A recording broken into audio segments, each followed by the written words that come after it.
Previously on Lost in a Bookcase. So I've decided to limit my amounts of DNFs every month. I'm only allowed 2 DNFs per month. And now on Lost in a Bookcase. I've DNF'd everything. I don't have a reading slump. You have a reading slump. I don't have a reading slump. Promise. It's just every once in a while I'll just get really picky about what I'm reading. Hold me close, security blanket. Let me remember that there is good books out there. That was horrible grammar. There are good books out there. So I had a really bad reading month. Like, so bad that I didn't even get through all of my TBR that I had planned. I didn't get to read Brightly Burning by Alexa Dunn. I didn't get to read Red Wolf, Black Leopard, Black Wolf, Red Leopard, whatever it's called. One fish, two fish, red fish, blue fish. I think I looked like Mary with this little get-up. Mary, did you know that your baby boy... Anyways, boy, let me tell you what I had to put up with this month, okay? It's gonna be juicy drama. Like, I read 2 books, finished 2 books, and didn't want to finish either of those books. And I DNF'd 1, 2, 3 books. I don't like this feeling. It doesn't feel like accomplishment. It feels like being a loser. Let's go ahead and talk about the bad ones first, because we'll get through that pretty quickly, unless I just feel like ranting for a really long time. Actually, this whole video is going to be a rant, so prepare thyself. Starting with DNF number 1, The Maze Runner. You're stupid. Your face is stupid. All of you is stupid. This was technically a reread for me, because I mentioned this before. I got this copy of the book when the movie came out. So, whatever math that is, 2000 and something. I was a young lass, kinda chubby, still kinda chubby, but I had hope and whimsy still in my heart. The movie looked cool. I saw this at Publix. It was kinda cheap, $10.99. US dollars. Those Canadians have to pay an extra $1. I call that a win for America. So I buddy read it with my friend Julie. She's dope. I love you, Julie. I miss you. Buddy reads make even reading the weirdest, baddest book really fun. Like, I was reading this copy, she was reading an audiobook, and she was telling me how she had like this really old British guy as her narrator. And there's monsters called grievers in this book. They're kind of like mechanical slugs, snails. That's what I describe them as. And whenever they move, they make a metallic grinding sound, kind of like a factory. And she was telling me how this narrator, whenever he read the kutch, kutch, like sounds that they make, he would go kutch, kutch, kutch. This old man just trying to be a monster. He'd go, that's the sound my soul makes when I read a bad book. So yeah, I finished the book way back then. I wasn't like wowed by it. I was like, okay, I remember hating Teresa when I read it the first time, which is strange because she was like in a coma for most of the book. I mean, it's really hard to hate a person in a coma. They're just lying there, taking up space. So what was my issue this time? Like, I got around 100 pages. If you read this before, I DNF'd right when they were at that council scene right after the big event with Thomas and Albie and Minho. Like, all that drama happened in the labyrinth, the maze. Why do I keep calling this a labyrinth? So what was my issue? Thomas is our main character. He wakes up and he's in this like weird elevator and it's going up, up, up, up, up. Thomas can't remember anything, can't remember his name. Well, he can. That's the only thing he can remember. Everything else he's like, how the heck did I get in this elevator? So he's freaking out in the elevator. Then eventually the elevator stops. And the doors above him, that's kind of like his roof, they open up and light pours in. Thomas blinks. He's like, what the heck? And when his eyes adjust to the light, there's just this herd of boys just staring down at them. And they're like, hey, loser, welcome to the Glade. The Glade is the only like safe area at the center of the maze that all these boys are trapped in for some reason. There's no girls. They have no memories of their past. They just know that, hey, they're trapped in this maze for some reason. They need to find a way out. So they have these people called runners who go out and explore the maze, which is very, very dangerous and only the best can do it. Thomas has this urge, like right away, after he's been introduced to everything in the glade, to become a runner. He doesn't know why. He just has this insatiable urge to do it. He feels like it has something to do with his missing memories. However, and this is the thing that annoyed the crap out of me throughout the whole book. Like, this isn't a chosen one book, but the way people absolutely fawn over Thomas and how he changed everything about the glade the second he arrived. You'd think he was the chosen one from some prophecy. You'd think he'd fart rainbows and butterflies. Like, literally, Thomas just shows up and everybody's like, oh man, Thomas. Second you came, man, you just changed everything. Like, who are you, Thomas? Why are you so cool? Thomas was pretty cool in the maze. Like, he saved some people's lives. He's alright. But he's not that cool, people. He's just another dude. So I read, like, pages and pages of people just going on about, oh my gosh, Thomas is the coolest thing since sliced bananas. And around page 100, I'm like, tap out. Tap, I want out. It's just constantly ramming down my throat that I'm really supposed to like Thomas, and I hate him now. Mission unaccomplished. So that was beef number 1. I've already decided I'm not gonna read the series. They're going bye-bye forever. Maybe I'll watch the movies, though. I heard people really like this Newt character. Like, I thought he was fine. He was British. Dope. So the second thing that I DNF'd. Oh, you guys remember this? Woman in Cabin 10? You voted for it. You did this to me. Ruth Ware is a thriller author that I have just never, ever, once, ever liked. Never. I read Turn of the Key. That's probably my favorite of her works, but I gave it a 2.5. I read The Lion Game. I DNF'd The Lion Game very early because it was just way too descriptive for a thriller. And now I've DNF'd this thing. You know how conflicted I was about this book? For the sake of you guys, I was like, hey, my subscribers took the time to vote in my weird little TBR voting contest. They took the time to actually play along with my crazy ideas. So even if this book stinks, I'm not going to DNF it, because I love you. And I do. I don't think y'all love me, because you voted for this. I mean, I wasn't liking our main chick, but it was early on in the book. Nothing crazy had happened yet. We just got on the boat We just got on the boat. Woman in Cabin 10 is about our girl, nameless lady, because I can't remember. And I can't use my other hand to, like, flip through the book and find her name. Nameless lady gets this chance to, like, attend this humongous, glorious gala for the rich people that's taking place on some rich person's yacht. She's like, oh, I'm going to report this, and I'm going to, like, this is my chance to make my name, you know, become a superstar reporter, stuff like that. One night, she's in a rush to get ready for a ball. She has her dress, but she forgot her mascara, so she runs over to the cabin next door to her, the woman in Cabin 10. She knocks on it, the lady opens up, and our nameless girl, she's like, hey, can I borrow some mascara? And the girl on the other side of the door basically just, like, throws it at her, like, yeah, just go, like, you can have it, like, I don't want it back, and just slams the door.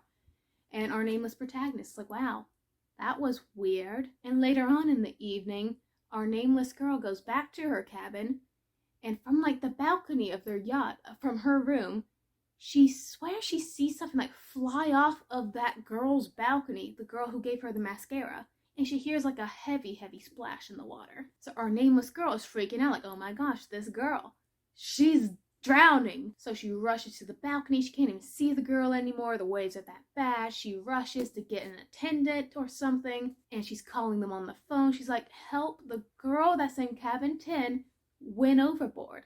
And the people, the staff for the yacht, they're like, ma'am, that cabin's empty. There is no girl in Cabin 10. And our nameless girl is like, what? Do I have ghost mascara? So now we need to figure out who girl in Cabin 10 was, and why was she yeeted overboard. So, you know, it was early on in the book that happened. It took a long time for that, like, initial event, like the whole center of this book to actually happen.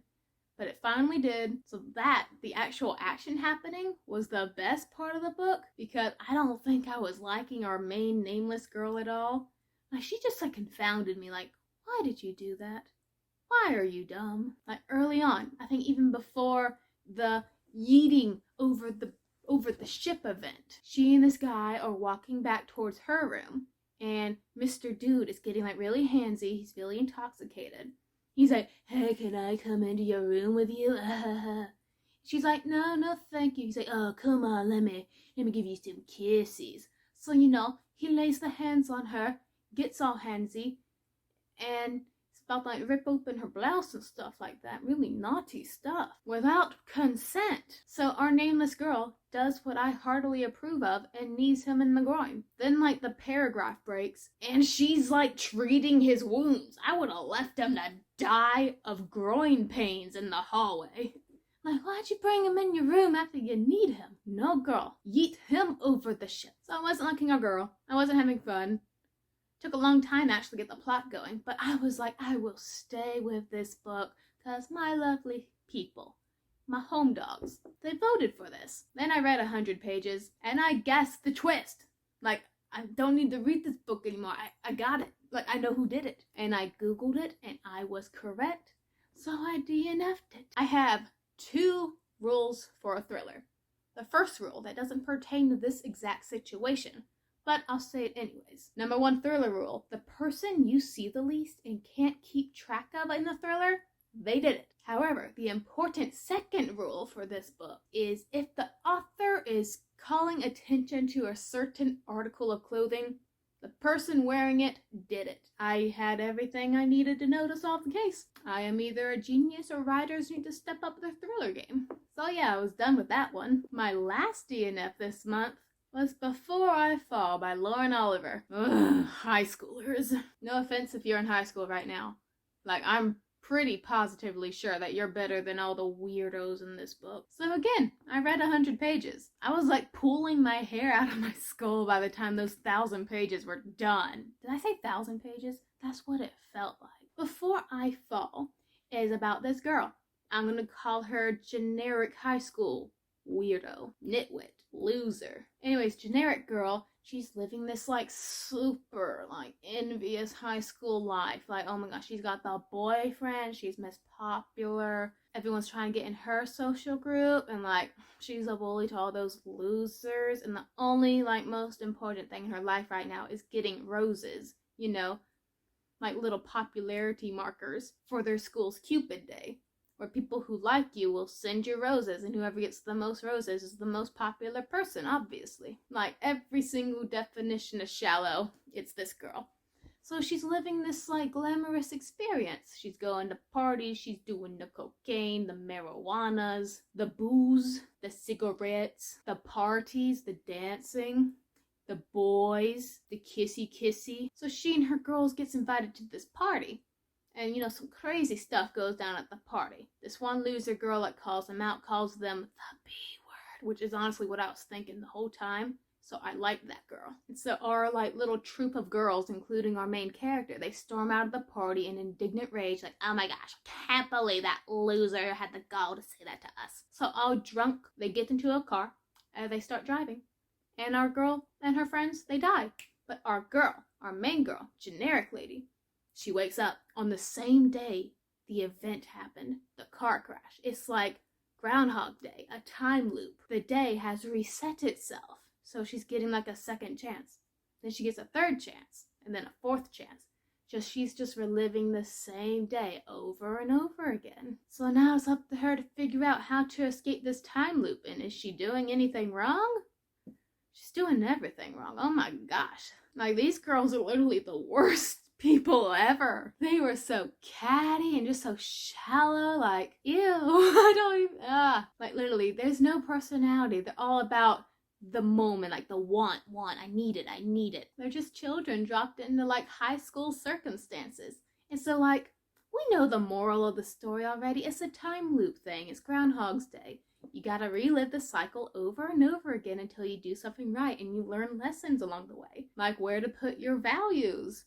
Like, it's obvious that's what it's going for. We know it's about our generic girl leaving behind her old shallow principles and like gaining new ones after she has to relive the day over and over again, hopefully with a new perspective each time. And that's what I know is going to happen. Like, I know we're not going to be stuck with this little sludge for the whole book. She's going to mature after she's seeing just how awful she and her friends and all the consequences like their action causes to everyone else around them. It's a butterfly effect. So I know if I pushed through, I would get to like a more mature version of this girl. But I couldn't push through. I'm like, no, you can't make me. I ain't reading this girl anymore. I don't like her. I don't care. I want out. Thank goodness I was homeschooled. Oh my gosh, all this drama. That means absolutely nothing in like a year. So I think I'm starting to realize I hate two things. Thrillers that don't thrill me and are really predictable. And I think I'm starting not to like YA. There's some good YA out there. Grisha Trilogy? I've been thinking about that all day. And I want to reread it. Six of Crows? Give me that. That's a yummy book right there. But those characters act like their age. And even a little bit above their age. Maybe it's an unfair comparison because YA books like this are about the current world where you're not considered an adult until you're like 18, and even that's a little tenuous, while other YA books are in their own fantasy worlds where they have like different and more difficult circumstances to grow up with, and that forces them to be more mature. So maybe that's an unjust balance system. I don't know. Honestly, the only thing I want in a YA is for people to use their brains. I just want a good protagonist. Someone I can root for. The only thing I was rooting for was the car in this book. The car that just popped her. You see what this has turned me into? I'm not impressed with myself right now. I'm a monster. I'm not a good person right now. Done this to me. Reading! I'm not in a reading slump. I'm not. I'm just in a mood. I'm in one of those moods where just one thing in a bad book will set me off. However, those were all the DNFs I had this month. And I only read to completion only 2 books. One of them was Caraval. Caraval is a 3. Because I was very meh about it. It's not bad. I'm just like, you could have been so much more. You could have been, but you chose not to. So Caraval is about these 2 sisters, Scarlett and Donatella. I really like that name, Donatella. And I've noticed girls with color names, I notoriously, usually, always hate. But I was willing to give her a chance.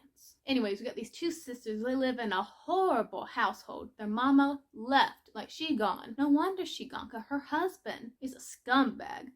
Like, he's using his daughters to marry off so he can elevate his own position. And he's got them, like, right under his thumb. Like, no freedoms.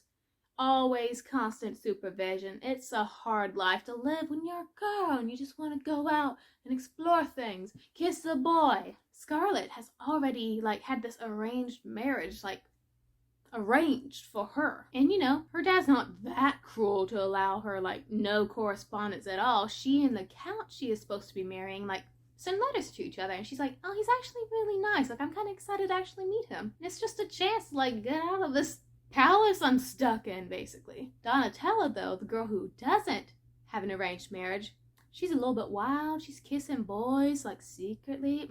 Scandalous. So she manages to kiss this boy who can get them off the island with his fancy boat. And it's a good thing, too, because Scarlett, she loves Donatella. Like, these sisters love each other. And the only thing that she thinks will make her sister Donatella happy is a chance to go to Caraval. The giant, like, island. Actually, it's the Caraval in this book is taking place on an island, but it's like a traveling circus that never goes to the same place once. And the sisters have just heard, like, tales of how legendary this circus is, how magical it is, and how mysterious its leader, Legend, is. Now, he's a man of mystery, very handsome. He breaks all the ladies' heart.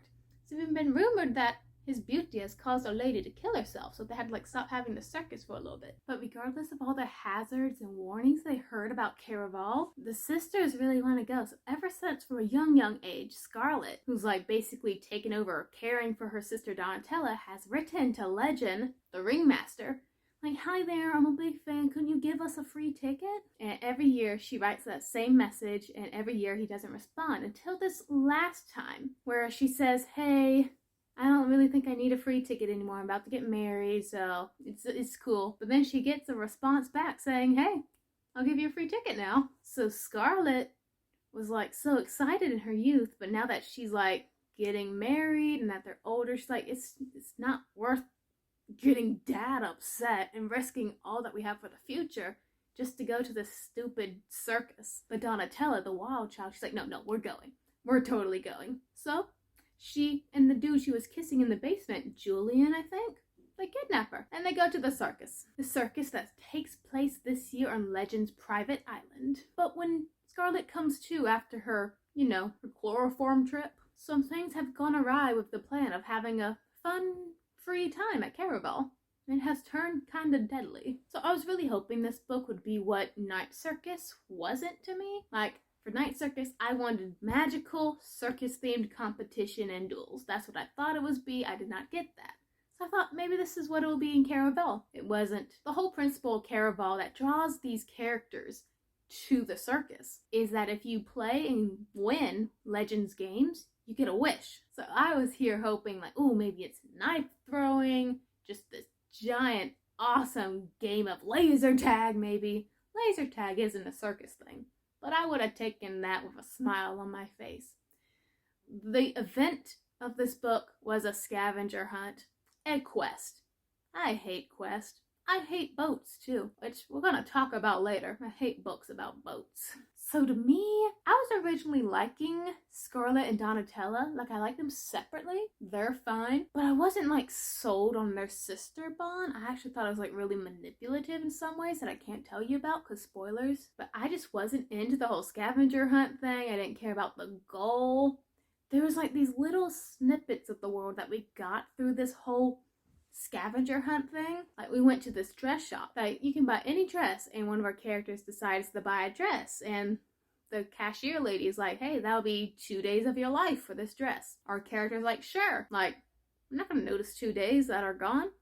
But the thing is, like, our character, they're on a time-sensitive schedule to complete the scavenger hunt. So he's thinking, or they're thinking, they're gonna take that 2 days from the tail end of their lifespan. But the cashier lady is like, no, like, I'm taking those days right now. You're gonna die for 2 days and you're gonna come back. That was really interesting. I liked that. Like, we got little tiny snippets. We had cool snippets with Scarlet, where like her whole thing is that she has a stick up her butt, and I understand because she was like really, really concerned. She wasn't like Wonder-Eye. She was really practical. Like the complete foil to her sister Donatella. Like, she's given a chance in Caraval to get a shortcut to the object she's hunting for. But she has a choice. Take the shortcut where she has to like give up something precious. It's her voice. She had to give up her voice for a couple of hours. Or she could take the longer route that she was like certain would get her there. So it was just like a measure of what was more important at the time, surety or speed. Scarlet, like, to her character, chose surety. Like, she's like, I'm not going to take that risk. Like, I know I need to go this way. Thank you, but no. And I'm like, I like that, because usually a protagonist would like take the more adventurous route because it's a book and you have to keep the reader entertained. But I'm like, I get that. I get why she chose not to take that risk because it's part of her character. But it turns out taking that deal was the right thing to do, and I'm like, maybe you should be a little bit whimsical. So be warned, she's got a stick up her butt. But yeah, the whole scavenger thing, was not liking it. I could have done without the love romance in this book. I wasn't feeling it. The only thing I was really interested in this book was like Legend in his whole thing. But also there's one thing that drove me crazy about this book. Like, the whole theme and magic of Caraval is that it's a game. All the characters in the game, the actors, they're going to try to make you think that it's real. So you're essentially not going to know what's real and what's fake. So yeah, sure, the characters can have fun with that. But to me, it's just like the author can pull whatever they want from midair and throw it at the reader and just call it, oh, that's the plot. Yeah, that makes total sense. Oh, you don't know why it makes sense? Well, we can do whatever we want here because you don't know what's real and what's not real. It was very handy. And oh my gosh, there was at the tail end of the scavenger hunt, we had to do like 1,000 steps to get to Legend in order to get to our object we're looking for. None of it made sense. I'm like apparently there's clues to solve how we got to this place, but they don't make sense. But it's a whimsical carnival. You can do whatever you want. It just wasn't fun. Nah, I wasn't liking it. But I am going to continue with the series because I think they're like getting away from the whole Carnival Island thing to like more of like the world building things. I've heard things about it. I read reviews and stuff. I'm intrigued. I'm honestly not also intrigued, but I'm like, okay, I'll continue. Because like, I also have like a ton of questions about Legend. I want to know what his deal is. But there's also a silly reason why I want to keep reading this series. It's because in the back of the book, Stephanie Garber like wrote out the playlist for her book. Like, oh, this song goes great for this scene. You know, stuff like that. And she put like a lot of NF songs. And I will never be mean or hate on an NF lover. So that's why I'm reading the rest of the series, because she has good music taste. What do I got left? Oh yeah.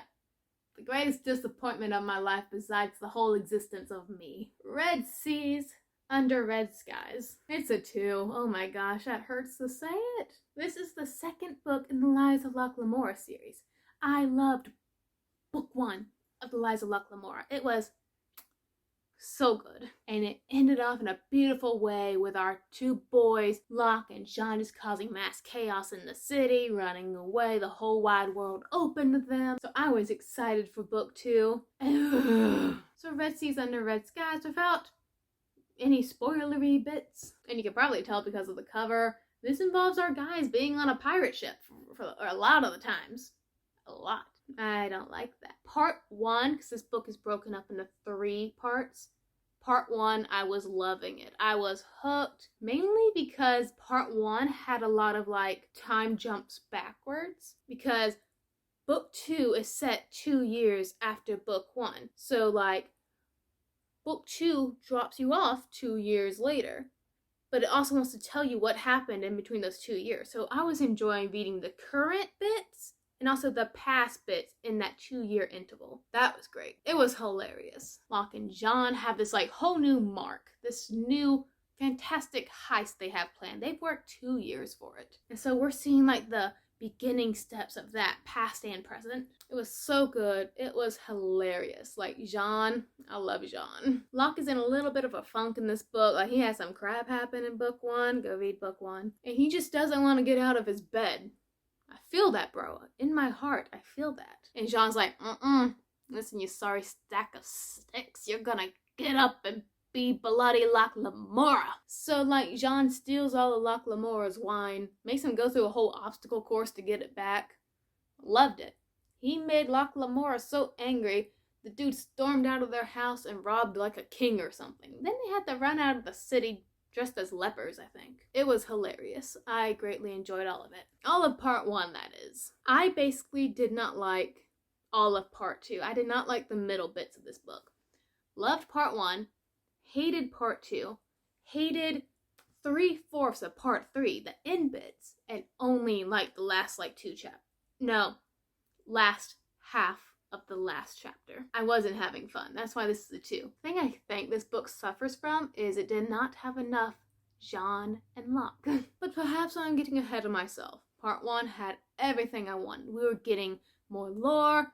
We were like seeing more cities. We were like doing the heist thieving stuff. We were like confronting our old foes, the Bondsmagi, who I'm like, love them. I want to know more about those guys. They're assassin wizards. The thing with this book, it doesn't have my favorite writing style. Like, this is a first chapter. This little square. Like, the first 5 paragraphs of a first chapter tells you everything about the scenery. What city, what every building is built out of, what the coast looks like, how many cliffs there are. All of that. It's just like an info dump of scenery, which I hate. But then after that info dump, you don't get any scenery afterwards. Like, it has set the stage and now the players, Locke and John, are coming onto the stage. So I like when the players are on the stage, but I could do about that big chunk of what the city looks like in the beginning. That aggravated me. And also, this book, like I said, I liked how it does time skips backwards because it told us information, but it did it the right way. It put those time skips in the whole separate chapters. This book, on 2 separate occasions, it does this thing that annoys me. It takes the linear timeline, then just does a giant circle without telling you. Then it gets back on the timeline, then it goes forward again. I don't like this. Here's an example. So Jean and Locke, they get kidnapped. They get kidnapped a lot. And they're put in this really hot room. So let's call this hot room chapter 2. Chapter 2 is only like couple paragraphs long. Like, you're just suddenly in this hot room and they're yelling at each other like, Locke, how'd we get here, bro? And John's like, I don't know. Then it does like a paragraph skip. The next paragraph, which I guess is chapter 2 part 2, it opens up with Jean and Locke leaving a room with their kidnappers, like, putting hoods on their heads. They go to this new prison. They walk past this like great palace. We get all this scenery, blah blah blah, and all the stuff I hate. Then, oh, you thought this was like a whole new like event? No. This is when the timeline does that stupid circle thing and tells you how they got in that really hot room without telling you that you're doing a circle now. You thought you were going forward on the timeline. No, it was just timeline present. Then it suddenly does a circle without telling you. And you thought you were moving forward, but no, you were going in the past, and now you're in the forward again, now you're going that way, but you were so confused in the circle part. Basically, I don't like the way it handles time in this book. And like, it wrote all those words just to tell you how they got in that really hot room. It wasn't really necessary. Or better yet, can you like take them being taken into that hot room and put it before dropping us with them in the hot room? Did this twice. And it always confuses me. So that was that. Didn't like time circles. Don't like the chunk of scenery in the beginning of every chapter. But the middle bits. In the middle, when Jean and Locke are doing their pirating adventures, or at least trying to start the pirate adventures, they meet these two like new characters. And these two new characters like steal the show. But they forcibly steal the show, but I don't like them. Like, they're fine side characters, they were fun, but it just became like all their points of views now. We were having this really high-paced adventure, then these two characters, Zamira and Esri, they come in. Now we're suddenly on their little adventure, which seems to have nothing to do with the adventure Jean and Locke were doing. Now we're stuck with them until like towards the end of part 2, we're finally back in the Jean and Locke adventure. This adventure with the two girls, Esri and Zamira, it just felt like, why are you here? It's literally just sailing around on a ship. I think maybe one action-y thing happened, like one boat fight happened. So I was so bored. Like, it's nothing but sailing and ship terms. Jean and Locke honestly got booted to the side for this girl I don't really care about. This book would have been so much better if it would have stayed away from those two girls and just kept it with Jean and Locke. Because the thing is, Jean and Locke, they have this forced mission put on them. Like, they don't want to do it, but they have to. If they would have, like, kept doing that mission before being interrupted by the two girls and their pirate crew, the book would have been much better, in my opinion. Because we had that part 1, we had the bonds matching, we had the heist, we had the forced mission. Then part 2, interruption. Then finally in part 3, we got back to our unfinished business in part 1. And by the time I got to part 3, I'd forgotten everything that happened in part 1. That's why I'm mad. A book about Locke Lamora didn't have enough Locke Lamora. But as always, when you do have Locke Lamora and he does talk, he is very funny. I love him. I don't think I'm gonna continue with book 3 for right now, because I just need a break to simmer. So yeah, book 1 was a 5, book 2 is a 2. Yay! So yeah, that was my reading month. It was lovely. I apologize for any like aggressive pinpointing I did. Just like, don't read this. It's time for me to go to bed. Go to bed and sulk. I have picked out my TBR for March. I picked some really short books. Something to just get over with and clear my mind and hopefully rekindle my love for everything bookish. Because right now I'm angry at everything. Hey, what just ruins your mood in a book? Like, what's something that just ticks you off? What ticks me off is people not giving Locke Lamora his screen time, okay? So I'm off now, guys. The March TBR will be coming up soon. You guys will get the vote for a new book. I promise I'll be happier. Promise. But until that next time, guys, find a good book, cuddle up with it, grab your security blanket, realize not all authors can meet your expectations. Most importantly, stay reading, my friends.